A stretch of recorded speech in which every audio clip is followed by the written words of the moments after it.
पुष्पदंत की कथा। गंधर्व था, इंद्रलोक में इंद्र की सभा में बैठकर गायन करता था, कविता पाठ करता था, भजन करता था, कीर्तन करता था, स्मरण करता था, गायन में लगा रहता था।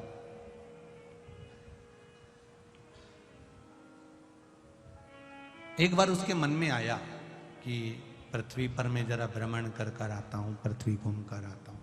और पृथ्वी पर भ्रमण करने के लिए वो गया।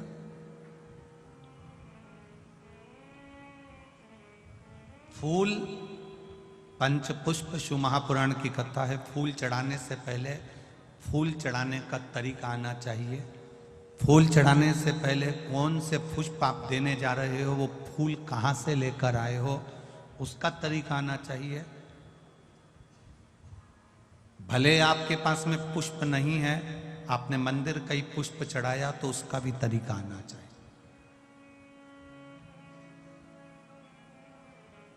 कोई जरूरी नहीं है कि आप नए नए भजन का निर्माण करोगे। आप दूसरे का भी अगर भजन गा रहे हो तो उसको भी गाने का तरीका होना चाहिए।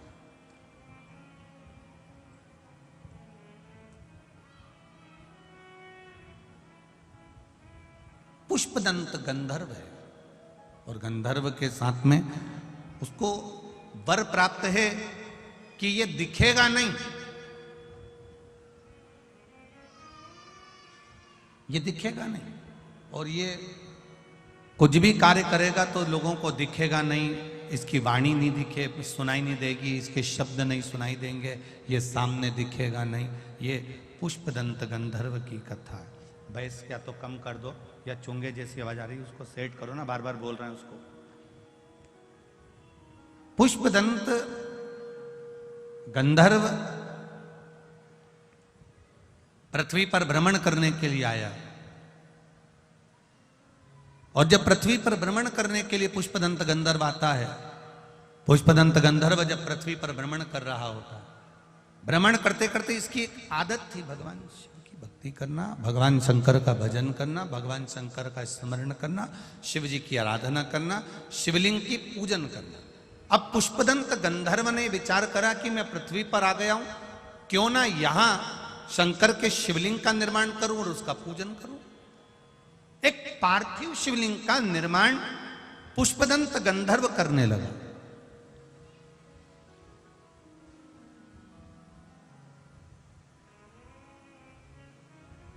और पार्थिव शिवलिंग का निर्माण कर कर उसका पूजन करता, कहीं से फूल पत्ती मिल जाते समर्पित कर देता।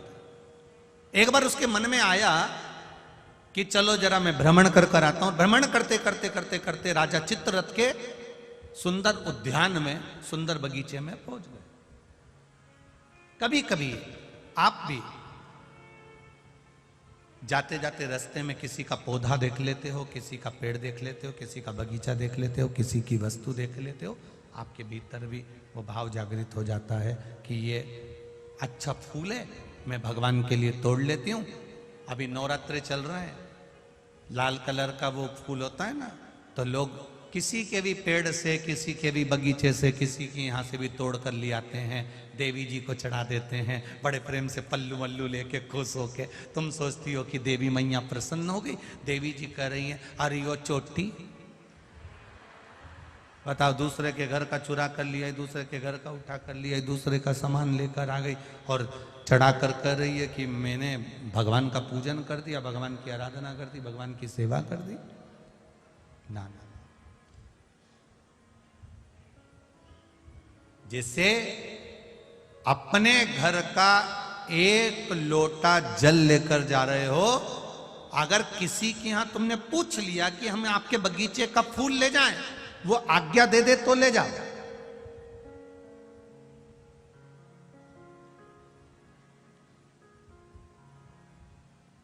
वो आज्ञा दे, लेकर जाओ।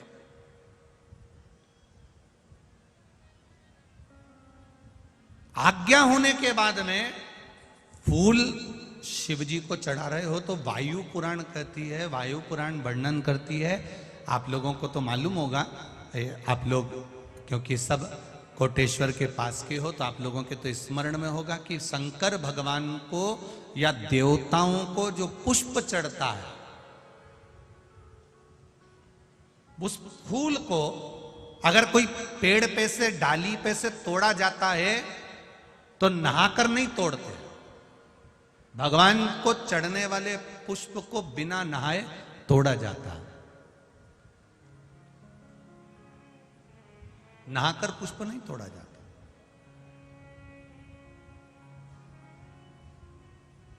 कितने लोग हैं जो बगीचे से फूल तोड़ते होंगे तो नहा के तोड़ लेते होंगे, और कितने लोग हैं जो बगीचे से पुष्प तोड़ते हैं तो सुबह सुबह उठे, मंजन आदि करा, हाथ पैर धोया, बगीचे में गए, डाली पे से फूल तोड़े और भगवान को समर्पित करे। वायु पुराण का शब्द कह रहा है, भगवान को समर्पित होने वाले पुष्प जब आप तोड़ते हैं, लेकर आते हैं, और पुष्प का एक नियम है, पुष्प धोया भी नहीं जाता। पुष्प को पानी में धोते नहीं, जैसा डाली से मिला है बस उसको लिया, रख दिया। जब आप पूजन करने के लिए बैठे और पूजन के समय पर उस पुष्प को तुमने उठाकर भगवान को समर्पित किया, भगवान को चढ़ाया, भगवान को समर्पित करना प्रारंभ करा। अब आप लोग कहेंगे गुरुजी शरीर बासी है, शरीर हमारा, बताओ हम स्नान करें नहीं है और स्नान नहीं करे और फूल तोड़ लिया तो वो फूल अशुद्ध नहीं हो गया? वो फूल शुद्ध ही नहीं हुआ। वायु पुराण कर रही है, वायु पुराण वर्णन कर रही है, भगवान को चढ़ने वाला पुष्प जब हम डाली पे से उतार कर लेकर आते हैं और लाकर हम भगवान के पास में कहीं स्थान पर रख देते हैं, और स्नान करने के बाद जब हम शंकर भगवान को याद, कोई भी, राम जी को, कृष्ण जी को, ठाकुर जी को, देवी जी को वो पुष्प जब समर्पित करते हैं तो उससे ना जाने कितने कितने दोष हमारे जीवन के समाप्त हो जाते हैं। ये वायु पुराण वर्णन कर रहे हैं। ना जाने कितने कितने दोष हमारे समाप्त हो जाते हैं। ये वायु पुराण कर रहे हैं, ये वायु पुराण।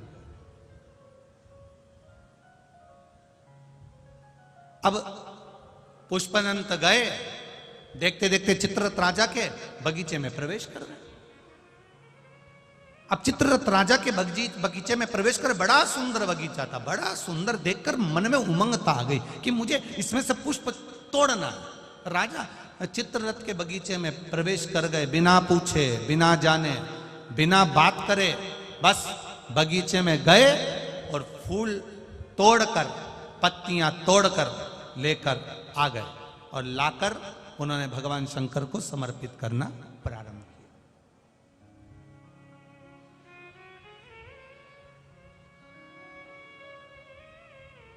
15 दिन निकल गए, 20 दिन निकल गए, 22 दिन निकल गए, 25 दिन निकल गए।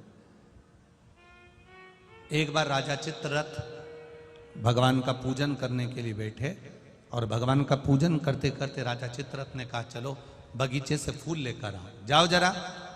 अब माली गए, जो सेवक थे वो बगीचे पहुंचे और बगीचे से पुष्प लेकर आने लगे।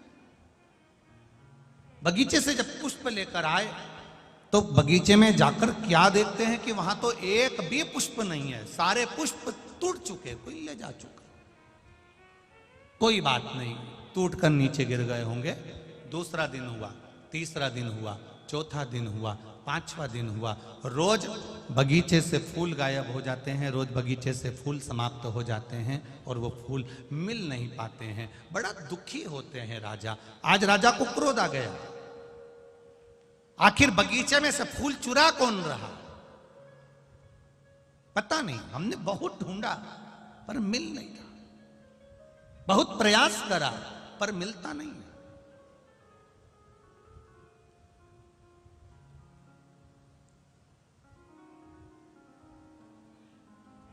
दूसरे दिन दूतों को बगीचे में चुपचाप से बिठा दिया गया, पर पुष्पदंत गंधर्व को तो वर मिला हुआ था। पुष्पदंत गंधर्व को आशीर्वाद मिला हुआ था कि ये दिखेगा नहीं, इसकी वाणी सुनाई नहीं देगी, इसके चलने पर इसके कदम की आवाज नहीं आएगी। इसको तो वर था। अब ना तो वाणी सुनाई दे रही है, ना कदम चलते हुए दिख रहे हैं, ना ये दिख रहा, और फूल टूट गए, ले गए। राजा को क्रोध आ गया।